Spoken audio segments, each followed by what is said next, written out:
IPL 17వ సీజన్లో మరోసారి bowling pitch మాయ చేసింది. పంజాబ్ కింగ్స్ గుజరాత్ టైటన్స్ మధ్య జరిగిన మ్యాచ్లో బౌలింగ్ పైచేయి సాధించింది. నమోదైన తక్కువ స్కోరును గుజరాత్ టైటన్స్ పోరాడి మ్యాచ్ను సొంతం చేసుకుంది. 3 వికెట్ల తేడాతో పంజాబ్ కింగ్స్ పై గుజరాత్ టైటన్స్ విజయం సాధించింది. ముందుగా టాస్ గెలిచి బ్యాటింగ్ ఎంచుకున్న పంజాబ్ కింగ్స్ నిర్ణీత 20 ఓవర్లో 142 పరుగులు చేసి కుప్పకూలింది. ఓపెనర్గా దిగిన శామ్ కరన్ 20 పరుగులు, ప్రభుసిమ్రన్ సింగ్ 35 పరుగులతో నామమాత్ర ప్రదర్శన చేశారు. పవర్ ప్లేను ఏ ఆటగాడు సక్రమంగా వినియోగించుకోలేదు.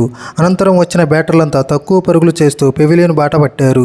Really Russo 9, Jitesh Sharma 13, Livingstone 6, Shashank Singh 8, Ashutosh Sharma 3, Bhatia 14, Harpreet Brar 29, Harshal Patel 0 బ్యాట్ను జులిపించడంలో విఫలమయ్యారు.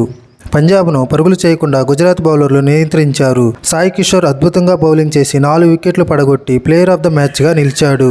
మోహిత్ శర్మ, నూర్ అహ్మద్ 2 చొప్పున వికెట్లు తీయగా రషీద్ ఖాన్ 1 వికెట్ పడగొట్టాడు. అతి స్వల్ప స్కోరును ఛేదించడానికి గుజరాత్ టైటన్స్ కష్టపడే మ్యాచ్ను సొంతం చేసుకుంది. 19.1 ఓవర్లో 146 పరుగులు చేసి విజయం సాధించింది. జట్టు కష్టాల్లో ఉన్నప్పుడు ఆశాకిరణంలా వచ్చిన రాహుల్ తివాటియా 36 గొప్పగా ఆడి జట్టుకు విజయాన్ని అందించాడు. కెప్టెన్ శుభ్మన్ గిల్ 35 పరుగులతో పర్వాలేదనిపించాడు. సాయి సుదర్శన్ 31తో విలువైన పరుగులు చేశాడు. వీరు ముగ్గురు మినహా ఎవరు కూడా మోస్తరు స్కోరు నమోదు చేయలేదు. Opener Usman Saha 13, David Miller 4, Azmatullah 13, Shahrukh Khan 8, Rashid Khan 3 కొంత స్కోర్ను సాధించారు. చేసిన తక్కువ స్కోర్ను కాపాడుకునేందుకు పంజాబ్ బౌలర్లు తీవ్రంగా శ్రమించారు. కానీ ఆఖర్లో రబాడా ఓవర్లో మ్యాచ్ చేజారింది. హర్షల్ పటేల్ 3 వికెట్లు తీసి సత్తా చాటగా లివింగ్స్టన్ 2 వికెట్లు పడగొట్టాడు. Sam Curran, Harshdeep Singh 1 wicket తీశారు. ఈ మ్యాచ్లో 4వ విజయం సాధించి గుజరాత్ పాయింట్ల పట్టికలో 2 పాయింట్లు వేసుకుంది. 6వ స్థానంలో నిలిచింది. పంజాబ్ కింగ్స్ 6వ ఓటమితో ఆఖరు నుంచి 2వ స్థానంలో నిలిచింది. ప్లే ఆఫ్ అవకాశాలను సంక్లిష్టం చేసుకుంది.